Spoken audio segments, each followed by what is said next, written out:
Good morning students. ईडीआईएम के आज के इस ई लेक्चर के सेशन में आप सब बच्चों का स्वागत है।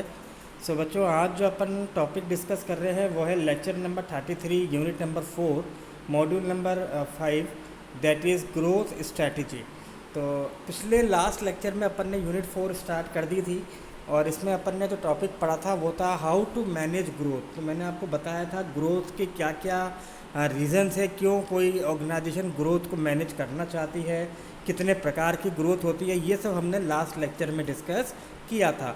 आज जो अपन डिस्कस करेंगे वो है स्ट्रेटजीज़ की। ग्रोथ के लिए हमें कैसी कैसी स्ट्रेटजीज़ को फॉलो करना चाहिए। देखिए, तो बिज़नेस की कामयाबी के लिए ज़रूरी है कि आप ग्रोथ को के लिए स्ट्रेटजी बनाएं। यदि आप प्लानिंग करके आगे बढ़ते हैं तो ये आपके बिज़नेस की सक्सेसफुल के लिए ज़्यादा असरदार, यह कहे अभी ज़्यादा अच्छा ओपिनियन है।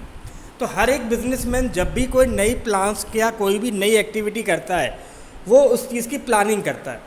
तो प्लानिंग के रिगार्डिंग क्या मतलब आता है कि वो स्ट्रेटेजी बनाता है कि वो कैसे अपनी इस प्लान्स को एक्टिवेट करेगा और जो एक्सपेक्टेड आउटकम है वो प्रोड्यूस करेगा। तो इसके लिए उसको स्ट्रेटेजीज़ बनानी पड़ती हैं।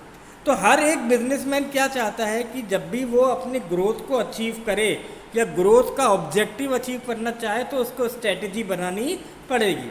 तो ग्रोथ आजकल के लिए देखा जाए कि ग्रोथ एक तो शॉर्ट टर्म नहीं है, ग्रोथ जो है लॉन्ग टर्म पर्पस से होती है, इसलिए हम उसको स्ट्रेटजी मेकिंग का लेते हैं। ऐसे ही लोग कहते हैं कि strategy basically day to day work life से भी रिलेट करती है और इसको समझना तो बहुत आसान है बट किसी को समझाना बड़ा मुश्किल है। यदि हम देखें स्ट्रेटजी को, लोग कहते हैं कि it is very well plan course of action, जहां आपने हर एक बारीकी से बारीकी विषय को सोच रखा है, हर एक चीज़ को, एंगल को आप स्टडी करके बैठे हैं कि आप कैसे ऑब्जेक्टिव्स को अचीव करें। तो दैट मीन्स कोई कहेगा कि आपने बहुत अच्छी स्ट्रेटजी बना रखी है। तो ग्रोथ का मतलब है अपने बिजनेस को एक्सपेंड करना। कैसे करेंगे वो अपन देख सकते हैं। देखिए, सबसे पहले आती है ग्रोथ, दो तरीके की स्ट्रेटेजी बनती है, एक इंटरनल ग्रोथ स्ट्रेटेजी बनती है और एक एक्सटर्नल ग्रोथ स्ट्रेटेजी बनती है। इंटरनल ग्रोथ स्ट्रेटेजी के अंदर जो पहला पार्ट हम कवर कर रहे हैं वो है हमारा मार्केट पेनिट्रेशन स्ट्रेटेजी। इसके अंदर हम क्या कह रहे हैं, हम इस सिचुएशन में हैं कि जहां हम इस वक्त ना तो नए मार्केट में जा सकते हैं और ना ही अपना कोई नया प्रोडक्ट मार्केट में लॉन्च कर सकते हैं। ऐसी सिचुएशन को कहा जाता है मार्केट पेनिट्रेशन स्ट्रेटेजी। तो इसके अंदर हम क्या स्ट्रेटेजी और क्या प्लानिंग कर रहे हैं, इस कंडीशन के अंदर हमारी जो स्ट्रेटेजी वो ये है कि हम किसी तरीके से अपने मार्केट के शेयर को बढ़ा दें। तो ये तभी होगा जब हम अपने उस मार्केट के अंदर करंट प्रोडक्ट के साथ ही मार्केट में चलें, नई स्कीम्स लॉन्च करें, थोड़े से न्यू मार्केट कैंपेन्स करें ताकि उस मार्केट के अंदर हम अपने करंट प्रोडक्ट को लेके मार्केट के शेयर को बढ़ा सकें। तो ये आपकी मार्केट ग्रोथ या यूँ कहें मार्केट पेनिट्रेशन स्ट्रेटेजी कहलाती है। उसके बाद आती है आपकी मार्केट डेवलपमेंट स्ट्रेटेजी। देखिए, अब वेरी कॉमन सिनेरियो किस चीज़ का है कि जो कोई भी स्मॉल बिजनेस का ओनर होता है ना, वो चाहता है कि वो नए मार्केट को डेवलप करे, टैप करे और उसकी प्रोडक्ट सर्विसेज वो हों, क्योंकि स्मॉल जो बिजनेसमैन होगा वो नए नए प्रोडक्ट्स तो मार्केट में इनोवेट नहीं कर सकता। रीज़न, उसके पीछे बहुत ज़्यादा कॉस्ट लगती है, बहुत ज़्यादा एनालिसिस किया जाता है, रिसर्च की जाती है। तो स्मॉल बिजनेस इतनी सारी चीज़ों पे वर्क नहीं कर पाता। तो वो सोचता है कि मैं नए मार्केट को पकड़ूं बट मेरे जो प्रोडक्ट हैं ये वही हों जो मैं अब तक करता आ रहा हूँ। तो इस दृष्टिकोण से क्या देखा जाता है कि जो नया मार्केट है ना वो ऐसा होता है जो अब तक अनटैप है बट आपके प्रोडक्ट और सर्विस से रिलेट करता है। ऐसी स्ट्रेटेजी को कहते हैं मार्केट डेवलपमेंट स्ट्रेटेजी, यानी मार्केट को बढ़ाना, नए मार्केट को बढ़ाना। तो मार्केट डेवलपमेंट में क्या होगा, मार्केट तो नया होगा बट हमारे प्रोडक्ट और हमारे सर्विसेज क्या होंगे, पुराने होंगे। ऐसा ही आता है आपका प्रोडक्ट डेवलपमेंट। अब प्रोडक्ट में क्या है, प्रोडक्ट का मतलब है कि आजकल मार्केट में अगर आपको सर्वाइव करना है ना तो आपको नए नए प्रोडक्ट्स निकालने पड़ेंगे। आप टेलीविज़न देखते हैं, टेलीविज़न में देखिए कितने सारे एडवर्टाइजमेंट आते हैं। आप कभी सर्फ को देखिए, कभी डिटर्जेंट पाउडर को देखिए, टेलीफोन्स को देखिए, ड्यूरेबल इंडस्ट्री को देखिए, air condition, refrigerator, automobile, bike, scooty, car, आप देखिए हर दिन कुछ नया आ रहा है, हर दिन कुछ नया प्रोडक्ट इनोवेट हो रहा है, कुछ ना कुछ चेंज करके नए प्रोडक्ट मार्केट में निकाले जा रहे हैं। ये इसलिए किया जा रहा है क्योंकि ये एक आपकी ग्रोथ का पार्ट है, ग्रोथ की स्ट्रैटेजी है, जिसे हम लोग कहते हैं प्रोडक्ट डेवलपमेंट। जब हम इतने सारे मार्केट में नए नए प्रोडक्ट्स निकालते रहते हैं तो कंज्यूमर उसके रिगार्डिंग अपनी नीड को डेवलप करता है, अपने चीज़ों को देखता है, अपने कंफर्ट को देखता है, अपनी नेसेसिटी को एनालाइज करता है, फिर वो परचेजिंग का मन बनाता है। इसलिए ये भी हमारी ग्रोथ का एक स्ट्रैटेजी मानी जाती है कि जब हमने नया मार्केट, या तो हम नए मार्केट में चले जाएं एग्जिस्टिंग प्रोडक्ट के साथ, या हम पुराने मार्केट में रहें बट नए प्रोडक्ट के साथ, तो इस स्ट्रैटेजी को हम कहते हैं प्रोडक्ट डेवलपमेंट स्ट्रैटेजी। फिर आती है आपकी डाइवर्सिफिकेशन स्ट्रैटेजी। देखिए कई बार ये संभव नहीं हो पाता कि आप अपने मार्केट को क्या करते हैं, संभाल पाते, यानी नया मार्केट आप नहीं ढूंढ पाते। कभी ऐसा भी नहीं होता कि पुराने मार्केट में नए प्रोडक्ट लॉन्च कर पाएँ। ऐसी स्थिति में क्या करें? ऐसी कंडीशन में बिजनेसमैन क्या यूज़ करता है कि चलिए हम नया मार्केट पकड़ते हैं और उस नए मार्केट में नए प्रोडक्ट के साथ जाएंगे। तो ये जो नया मार्केट और ये नया प्रोडक्ट होगा, ये बिल्कुल डिफरेंट होगा आपके प्रीवियस इंडस्ट्री से। जैसे मान लीजिए मैं अब क्या बना रहा हूँ, मैं पेन बना रहा था, अब तक मैं मार्केट देखते क्या क्या चल रहा था। अब डाइवर्सिफिकेशन में मैं क्या करूँगा, मैं पेन छोड़ के क्या कर रहा हूँ, मैं सोच रहा हूँ क्यों ना अब मैं टॉयज़ बनाना शुरू कर दूँ, मैं हैंड बैग्स बनाना शुरू कर दूँ। तो इस तरीके से मैं क्या करूँगा, अपने बिजनेस के लिए डाइवर्सिफिकेशन स्ट्रैटेजी को यूज़ कर सकता हूँ। तो डाइवर्सिफिकेशन स्ट्रैटेजी देखिए दो तरीके से हो सकता है। या तो मैं सेम इंडस्ट्री में जाऊँ, यानी सेम प्रोडक्ट से रिलेट करती हुई इंडस्ट्री हो, तो उसको हम कहते हैं रिलेटेड डाइवर्सिफिकेशन। और एक होता है हॉरिजॉन्टल, यानी कि मैं पेन बनाने वाला बिजनेसमैन था, अब मैं हैंडबैग्स बना रहा हूँ, मैं ज्वेलरी बना रहा हूँ, मैं एक्सेसरीज बना रहा हूँ। तो ये मेरे लिए क्या हो जाएगा, हॉरिजॉन्टल डाइवर्सिफिकेशन। अब हम बात करते हैं एक्सटर्नल ग्रोथ की। देखिए यहाँ पे हम क्या देख रहे हैं, हम यहाँ पे ऐसी स्ट्रेटजी यूज़ कर रहे हैं ताकि हम किसी के साथ मिक्स हो सके, इनकॉर्पोरेट हो सके, जुड़ सके। तो पहले स्ट्रेटजी आती है जॉइंट वेंचर की स्ट्रेटजी। यहाँ पे क्या होता है, यहाँ पे दो या दो से ज़्यादा कंपनी मिलती हैं और एक नई कंपनी का निर्माण करती हैं, बट दोनों कंपनी का एग्जिस्टेंस प्रीवियस वाली कंपनीज के तौर पे रहता है। तो ये दोनों मिलके हम काम कर रहे हैं, तो अब ये भी मेरी ग्रोथ का पार्ट है। क्यों? क्योंकि मैं अब तीसरी कंपनी के साथ जुड़ गया, अब मेरी तीसरी कंपनी भी बन गई। जहां मैं एक कंपनी सोच के आगे बढ़ाने की सोच रहा था, वहां मेरे पास अब तीसरी कंपनी में भी मैं मालिक में बन गया। तो इस तरीके से ये मैं स्ट्रेटेजी को यूज़ कर सकता हूँ। दूसरा आता है आपका एक्विजिशन।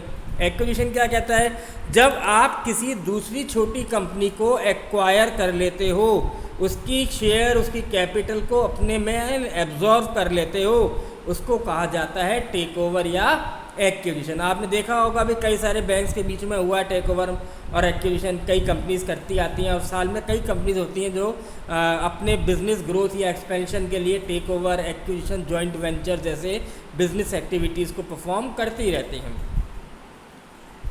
देन आता है मर्जर। मर्जर का मतलब है कि जब दो लोग मिलके इनकॉर्पोरेट होते हैं, दो लोग मिलके जुड़ते हैं। तो इसमें क्या होता है कि जब दो लोग मिलके एक कंपनी बनाते हैं, ठीक है।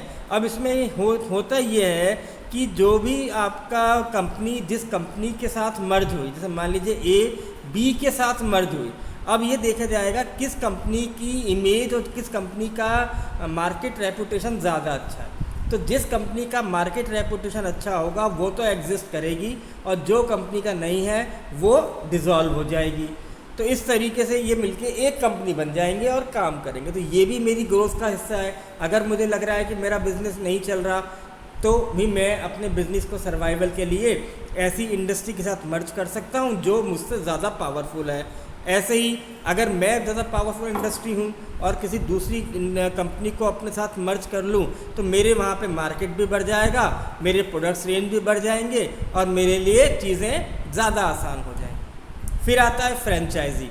देखिए फ्रेंचाइजी जो सिस्टम है, ये आजकल मैक्सिमम बिजनेसेस इसको क्या कहें कि यूज़ करते हैं। कारण ये कि फ्रेंचाइजी सिस्टम के अंदर आप कम से कम इन्वेस्टमेंट में अपना आपको मार्केट एक्सपेंड कर सकते हो, ज्योग्राफिकल लोकेशन में पहुंच सकते हो। जैसे मान लीजिए आज आपने मैकडोनल्ड, KFC, सबवे, डोमिनोज, इन सारी चीज़ों के आपने नाम सुने।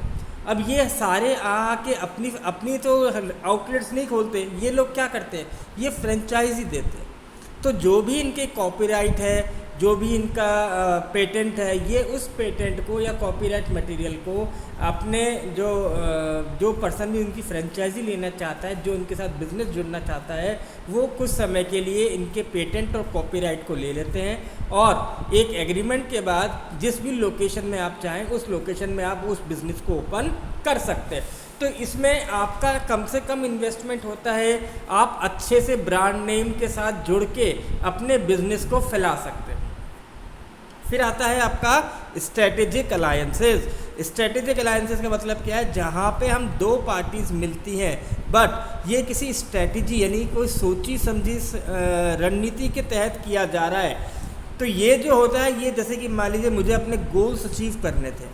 अब गोल्स अचीव करने के लिए मुझे कुछ हर्डल्स नज़र आ रहे हैं, बट उन हर्डल्स को दूर करने के लिए मुझे नज़र आता है कि मैं इसके साथ एक स्ट्रेटेजिक अलायंस कर सकता हूँ। अगर मान लीजिए मुझे एक एरिया में जाना है और उस एरिया में मेरे कॉम्पिटिटर का दबदबा ज़्यादा है, वो मुझे पता है एंटर करने नहीं देगा, तो मैं क्या कर रहा हूँ, मैं उसके साथ किसी और तरीके से जुड़ने की कोशिश कर रहा हूँ ताकि मैं भी उस मार्केट में क्या करूँ, एंटर कर जाऊँ। तो ऐसी कंडीशन को मैं क्या कहूँगा, स्ट्रेटेजिक अलायंस की कंडीशन, जहाँ पे मैं सोच समझ के उनके साथ डीलिंग कर रहा हूँ।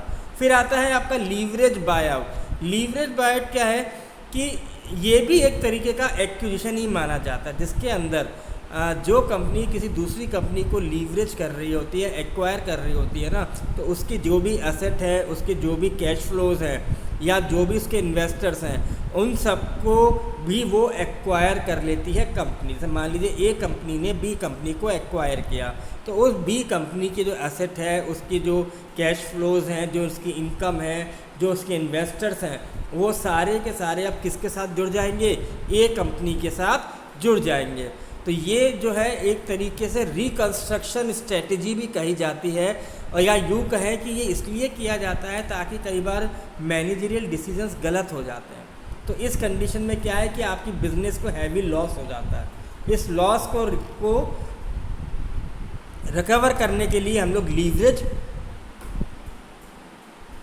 बायआउट की कंडीशंस को यूज़ में करते हैं। तो ये भी मेरे लिए क्या है कि एक्सटर्नल ग्रोथ स्ट्रेटजी है। अब मैं आपको बताता हूँ कि how we manage the growth. देखिए, ग्रोथ हम 3 तरीके से मैनेज कर सकते हैं। पहला आता है मार्केट फैक्टर्स। मार्केट फैक्टर्स क्या कहते हैं कि आपका जो बिज़नेस है जिस स्पीड से बढ़ रहा है वो आपके मार्केट स्ट्रेटजी पे डिपेंड करता है। यदि मान लीजिए आपका मार्केट छोटा है और जो भी आप अभी कैप्चर कर रखा है, आपने जितना भी पोर्शन आपने कवर कर रखा है, आपको लग रहा है कि अब इससे ज़्यादा मार्केट कैप्चर नहीं हो सकता, तो आप क्या करेंगे, आप या तो नए मार्केट को पकड़ेंगे या आप इस मार्केट शेयर को बोलेंगे इतना तो रखो, नई स्ट्रेटजी सोचते हैं ताकि उस मार्केट में और कुछ नया निकाला जा सके। तो ये भी हमारे लिए क्या है, मार्केट फैक्टर है जो हमें ग्रोथ को मैनेज करने के लिए बोलता है। फिर आता है आपका मैनेजमेंट। अब देखिए, मैनेजमेंट क्या कहता है, मैनेजमेंट भी आपकी कंपनी की ग्रोथ को बहुत ज़्यादा इन्फ्लुएंस करते हैं। अगर कोई नई कंपनी है जो सरवाइव करना चाहती है सक्सेसफुली, तो हमें ये देखना पड़ेगा कि प्रीवियस में जो हमारे डिसीजंस थे और इस क्रिटिकल किसी सिचुएशन में वो डिसीजंस कितने ज़्यादा फ़ायदेमंद हुए, कितने ज़्यादा सपोर्टिव रहे, वो भी हमारी ग्रोथ को मैनेज करने में काम आएगा। अब आता है स्केलिंग, कि जब कोई पर्सन अपने बिजनेस को स्टार्ट करता है तो वो कुछ कंसेप्ट लेके चलता है, और यदि उसको अपने बिजनेस में सक्सेस मिलती है तो उसमें उसके उस क्रिटिकल चीज़ों का हाथ होगा जहाँ पे वो फेलियर और सक्सेस हुई। तो जहाँ जहाँ वो सक्सेस पाई उसने, उनको वो क्या देगा, पॉइंट्स देता है कि ये मेरे लिए इतना वेटेज था और मेरे ये डिसीजंस कितने सही रहे। तो इस बेसिस को भी हम क्या कहते हैं, ग्रोथ को मैनेज करना हम कहते हैं। फिर आता है हमारे लिए स्ट्रेटजीज़। कौन कौन सी स्ट्रेटजीज़ हैं जो हम ग्रोथ को मैनेज करने के लिए कर सकते हैं। पहला देखिए, अगर मान लीजिए आपको अपने एनवायरनमेंट को स्कैन करना है, ये मेरी स्ट्रेटजी है, तो आप कैसे करेंगे। एनवायरनमेंट को स्कैनिंग करना है तो आपको पता है कि एक्सटर्नल एनवायरनमेंट का इंटरनल एनवायरनमेंट पे इफेक्ट होता है। एक्सटर्नल एनवायरनमेंट में क्या मिलती है, अपॉर्चुनिटीज़ और थ्रेट्स। इनके बेसिस पे ये एनालाइज किया जाता है कि हमारी स्ट्रेंथ और हमारी वीकनेस क्या है। तो जब हम एनवायरनमेंट को स्कैनिंग करते हैं तो हमें फाइंड आउट करना पड़ता है गैप एनालिसिस, और गैप से हमें क्या मालूम चलता है कि where we are and where we want to go. अभी हम कहाँ हैं और अभी हम कहाँ जाना चाहते थे। यदि ये आपको मालूम चल गया तो आप इसके रिगार्डिंग अपनी स्ट्रेटजी डिज़ाइन कर सकते हो। फिर आता है प्लान द ग्रोथ स्ट्रेटजी। अब हमें ग्रोथ के लिए प्लानिंग करनी है तो क्या करिए, सबसे पहले आप प्रॉब्लम्स को देखिए कि समस्या कहाँ कहाँ हैं। अब उन समस्याओं के लिए आपको सॉल्यूशन चाहिए। अब सॉल्यूशन एक आपका दिमाग सफिशिएंट नहीं हो रहा, तो हमने क्या देखा था, एक स्ट्रेटजी पढ़ी थी हमने, ब्रेन स्टॉर्मिंग। तो ब्रेन स्टॉर्मिंग में हमने क्या पढ़ा था, जो भी हमारे साथ मेंबर्स हैं, एम्प्लॉयज़ हैं, पर्सनस हैं, आप उनको एक जगह इकट्ठा करिए और उनसे शेयर करिए कि ये प्रॉब्लम है और उनसे इस प्रॉब्लम के सॉल्यूशंस आने दीजिए। तो आपको पता ही है ब्रेन स्टॉर्मिंग में क्या कंडीशन होती है, कोई भी क्रिटिसिज्म अलाउड नहीं होता। तो इस इस कंडीशन में क्या हो रहा है, आपको अपनी प्रॉब्लम के सॉल्यूशंस को ढूंढना है। आपको उनके लिए गोल्स बनाने हैं, कौन से गोल्स आप अचीव कर सकते हैं ये देखिए, और उसके लिए हमें कौन कौन से रिसोर्सेज चाहिए, कौन कौन सा हमारा डेडिकेटेड स्टाफ है, उनको उन गोल्स के साथ अटैच करिए। फिर आता है हायर फॉर ग्रोथ। कुछ कंपनीज क्या करती हैं, जब ग्रोथ को अचीव करने के लिए ऐसे टैलेंटेड और स्किलफुल लोगों को रिक्रूट करती हैं जो आपके लिए इन ग्रोथ को अचीव कर सकें। तो यहाँ पे आप चाहें तो प्रोफेशनल मैनेजमेंट के स्टूडेंट्स को अपने साथ मिला सकते हैं, जो आपकी बिज़नेस में आपका रोल प्ले करेंगे, ग्रोथ की तरफ लेके जाएंगे। उनको आप ट्रेनिंग, या फिर आप चाहें तो अपने एम्प्लॉयज़ में ही किसी पोटेंशियल बंदे को आप देखते हैं कि ये अच्छा काम कर रहा है, तो आप उसको अपने साथ पार्टिसिपेशन में रख लेते हैं। फिर देखते हैं क्रिएट अ ग्रोथ कल्चर। तो यहाँ ज़रूरी ये है कि हमें पहले ग्रोथ के रिगार्डिंग एनवायरनमेंट में एक एनवायरनमेंट बनाना पड़ेगा। ऑर्गेनाइजेशन के अंदर जितने भी लोग हैं उनको इस चीज़ को बताना पड़ेगा कि भाई हमारी ऑर्गेनाइजेशन अब गोल्स क्या चाहती है, क्या गोल्स, क्या टारगेट हमने सेट कर रखा है। तो इसी चीज़ कल्चर को हमें अपनी ऑर्गेनाइजेशन में क्या करना है, डेवलप करना है। और यदि हम गोल्स अचीव कर जाते हैं तो उन लोगों को रिवॉर्ड या परफॉर्मेंस के अंतर्गत रिवॉर्ड, इंसेंटिव, बोनस जो भी आप देना चाहें वो देना चाहिए। फिर आता है अब स्ट्रेटेजिक बिजनेस एडवाइजरी बोर्ड। एक बोर्ड का भी गठन कर सकते हैं, लोगों का जो एक्सपीरियंस होंगे, अलग अलग फील्ड के एक्सपर्ट्स होंगे, अलग अलग इंडस्ट्री से होंगे, ताकि वो आपकी इस ग्रोथ के लिए न्यू स्ट्रेटजीज़ को डिज़ाइन कर सकें। हमें कुछ की पीपल्स ढूंढने पड़ेंगे। ये वो लोग होंगे जो हमारे आउटसाइडर होंगे और हमारे बिजनेस की भलाई के लिए सोचेंगे। एक एडवाइजरी बोर्ड बन के हमारे लिए सोचेगा, हमें एडवाइस देगा। अब सबसे बड़ा ज़्यादा चैलेंजेस क्या है, देखिए सबसे बड़ी चीज़, pressure on existing the financial resource. Growth अगर चाहिए तो पैसे की रिक्वायरमेंट है, आपको ह्यूज इन्वेस्टमेंट करना पड़ सकता है। तो आपको ये देखना पड़ेगा कि आपकी इंडस्ट्री या आपकी ऑर्गेनाइजेशन के लिए where are the sources of finance. ऐसे ही प्रेशर ऑन ह्यूमन रिसोर्स। जब हम ग्रोथ की तरफ जाते हैं तो दैट मीन्स वर्कलोड बढ़ेगा। वर्कलोड कौन इम्प्लीमेंट करेगा, ह्यूमन कौन है, हमारे एम्प्लॉयज़, हमारे पर्सनल्स। तो ये सारा टास्क किसके ऊपर आ जाएगा, एम्प्लॉयज़ के ऊपर हो जाएगा। तो एम्प्लॉयज़ के मोराल के बीच में, उनकी परफॉर्मेंस, पर्सनल लाइफ, इनके बीच में कई बार कॉन्फ्लिक्ट होता है, उनको मैनेज करना मुश्किल होता है। तो यही चैलेंज उनको फेस करना पड़ता है जब हम ग्रोथ की बात करते हैं। फिर आता है मैनेजमेंट ऑफ एम्प्लॉयज़। कई एंटरप्रेन्योर्स देखिए ऐसे भी होते हैं जो अपने बिजनेस के लिए ग्रोथ तो ढूंढते हैं, बट वो उनको ज़रूरी यह है कि उनको खुद की मैनेजमेंट स्टाइल में चेंज करना पड़ेगा। जैसे मान लीजिए अब तक तो वो ऑटोक्रेटिक थे, यानी लोगों को डायरेक्शन दिया करते थे। अब उनको यदि ग्रोथ देखनी है तो उनको ये एहसास हुआ कि लोगों को डरा धमका के नहीं, मिल बांट के काम करना पड़ेगा। तो इस स्टाइल को चेंज भी सडनली करना उनके लिए मुश्किल हो जाता है। फिर आता है टाइम। बिगेस्ट प्रॉब्लम है ग्रोथ के लिए कि आप जिस फेज़ में हैं और मान लीजिए नेक्स्ट फेज़ की आप प्लानिंग कर रहे हैं, पर इसके लिए हमारे पास समय कम है। तो कई बार इंडस्ट्रीज़, कई बिजनेस तो ग्रोथ इसलिए नहीं कर पाते कि उनको एप्रोप्रिएट टाइम ही नहीं मिलता, और जब तक वो प्लानिंग और स्ट्रेटेजी बना के उसको इम्प्लीमेंट करते हैं, उस मार्केट से वो ग्रोथ वाला जो टाइम पीरियड था ना, वो ख़त्म हो चुका होता है। तो ये कुछ चैलेंजेस हैं जो बिजनेसमैन को फॉलो करने पड़ते हैं, फेस करने पड़ते हैं। और यही था बच्चों हमारा लेक्चर नंबर 33। आई होप कि आपको ये टॉपिक अच्छी तरह समझ में आ गया होगा। Thank you very much.